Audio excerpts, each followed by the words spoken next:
Congratulations, आपका जो upcoming project आ रहा है माटी से बंधे डोर, बहुत बहुत बधाई है आपको उसके लिए। Thank you so much. सबसे पहला तो सवाल आपसे ये रहने वाला है, काफ़ी दिनों बाद आज आप मिल रहे हैं हमें, क्या कुछ वजह है, क्या कुछ चीज़ें चल रही हैं, how is your work life going on, if you can give a bit of brief. Work life actually बहुत बिज़ी हो गई है दोबारा से, और अच्छा है, बिज़ी रहनी चाहिए।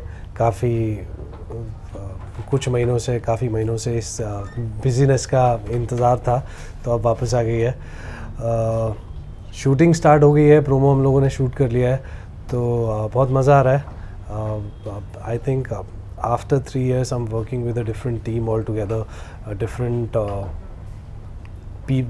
set of people, different culture. Everything is very new for me here again in Bombay.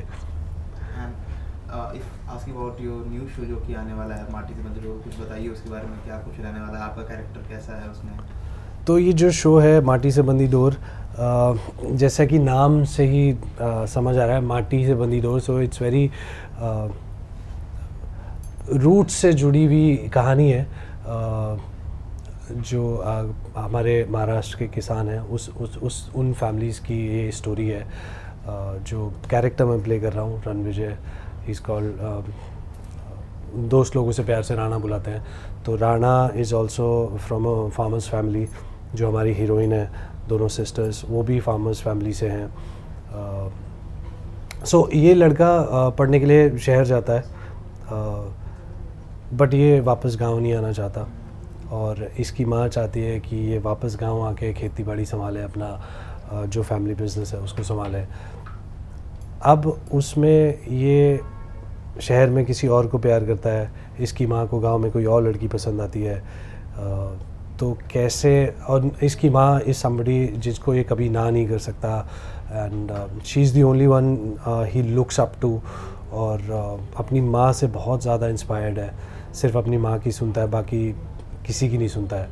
तो जब माँ बोलती है कि ये इस लड़की से शादी करनी है, तो कैसे वो रिलेशनशिप्स के जो डायनामिक्स है वो कैसे चेंज होते हैं, क्या करता है ये, माँ की बात मानता है कि नहीं मानता। तो ये बेसिकली इन रिलेशनशिप्स की स्टोरी है।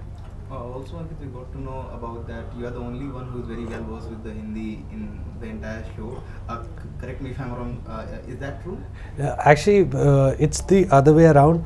Well versed Hindi नहीं, बाकी सब very well versed in Marathi. Oh.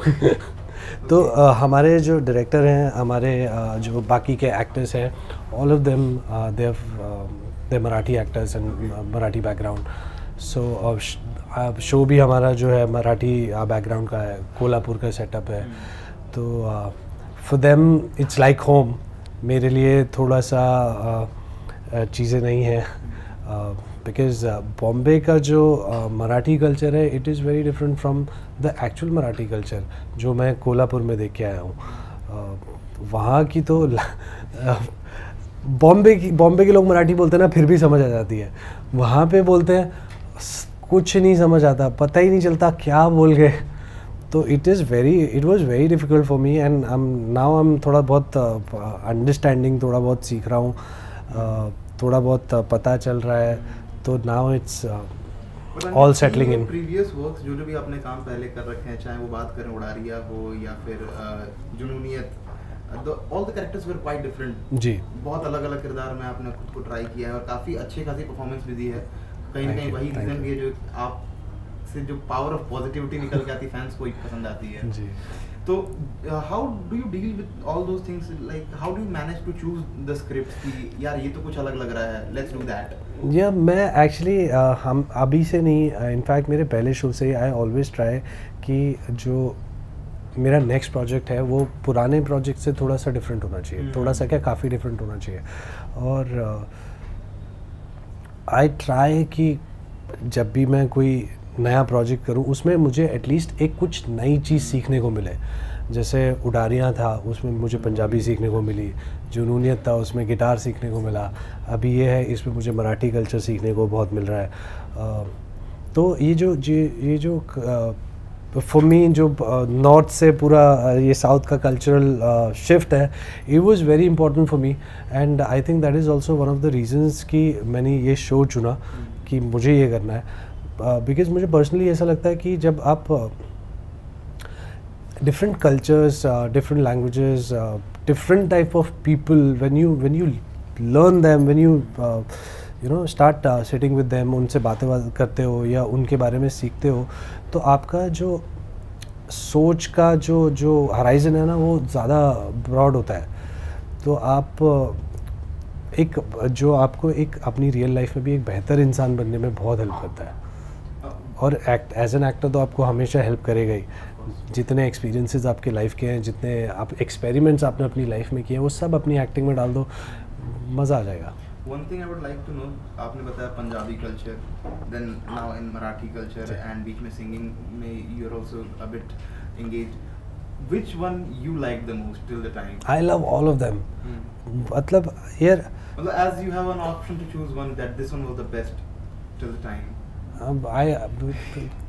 बहुत मुश्किल होगा मेरे लिए ऑनेस्टली, क्योंकि मेरे सारे प्रोजेक्ट्स मेरे दिल के बहुत ही करीब हैं और हर प्रोजेक्ट ने मुझे कुछ ना कुछ अलग सिखाया है, कुछ ना कुछ अलग करने के लिए इंस्पायर किया है. तो चूज़ करना बहुत मुश्किल होगा. बट अगर गन पॉइंट में बोलोगे एक ही चूज़ करना है तो फिर it has to be Udaariyaan. That's a life changing thing for me. We were also expecting the same answer from your side. Okay, talking ahead, अभी आने वाले टाइम में अपना जो प्रोफाइल है किस तरीके से आप चैनलाइज करना चाह रहे हो? What kind of projects you are trying to pick? I'm trying to do something wherein मैं इंडस्ट्री को कुछ कंट्रीब्यूट कर सकूं. एज एन एक्टर मैं बहुत सारे I think it's with every actor. Every actor wants to do a lot of experiments, very different kind of roles. Something like जैसे 12th film में विक्रांत has done. जब उनकी प्रिपरेशन के बारे में मैंने सुना, so like एक महीना पहले he went to that what is this place called यार? Delhi? Not Delhi, जहाँ की वो स्टोरी है. अच्छा, okay, it's from Chambal.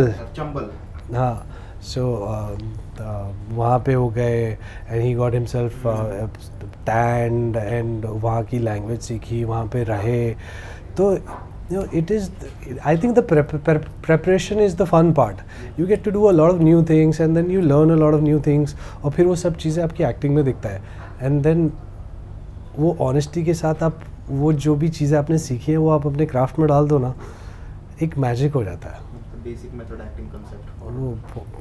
Okay, also I would like to know Ankit, how do you feel, how do you agree with the fact like the time the revolution came into the industry after the things earlier actors used to bring their portfolios up to the casting directors and the directors, but now the time has completely changed that now people focus more on the social media followers, the number of followers and the amount of engagement on the ID.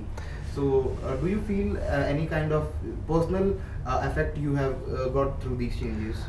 या social media ने जितना ख़राब किया है उतना अच्छा भी किया है.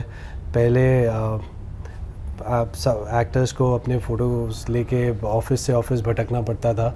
अभी ऐसा नहीं है. अभी you can get in touch with people through social media. You can set up meetings through social media, which is a better part of social media.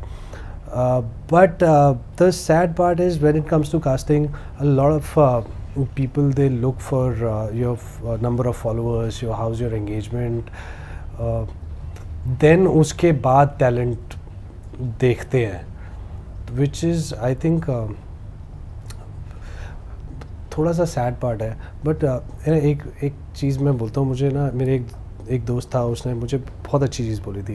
Then we were talking about acting only and he said यार ना, कुछ भी आप में कोई भी talent हो, अगर आप एक्टर हो तो आपको एक्टिंग तो आनी चाहिए. अदरवाइज़ ये वैसी बात हो जाएगी कि आप फ़िश फ्राई बना रहे हो, आपने मसाला बहुत अच्छा बना लिया है पर आपकी फ़िश सड़ गई है. तो फ़िश तो अच्छी रखनी ही पड़ेगी, चाहे आप मसाला फिर भी कम कर दो, बट जो बेस है वो तो होना पड़ेगा ना. तो आई थिंक जो सोशल मीडिया के थ्रू कास्टिंग होती है या नंबर ऑफ़ फॉलोवर्स पे जो होता है, वो एक प्रोजेक्ट में चल जाएगा, 2 प्रोजेक्ट में चल जाएगा, बट एट दी एंड जो भी ऑडियंस है, ऑडियंस इज़ वेरी स्मार्ट. उनको आपका टैलेंट क्या है, आपका पोटेंशियल क्या है, वो देखना है। All right, Ankit, it was a very fun chat. I hope we would get some more time to have and discuss with you. Thank you so much. Lastly, what would you like to say to your fans and audience all waiting out there for you? One single message. Just this, as I always say, guys, thank you so much for all the love and support. बिना मांगे बहुत कुछ मिल गया आप लोगों से, और I think ये प्यार और सपोर्ट ही है जिसकी वजह से वो कॉन्फिडेंस आता है कि मैं कुछ नया हर बार कुछ डिफरेंट करने की कोशिश करूं। तो इसी विश्वास के साथ फिर से कुछ नया लेके आ रहा हूँ। आई होप उतना ही प्यार और सपोर्ट आप लोग देंगे। Thank you so much. Thank you so much Ankit, it was a very lovely conversation with you. Thank you. It was nice, Anjali.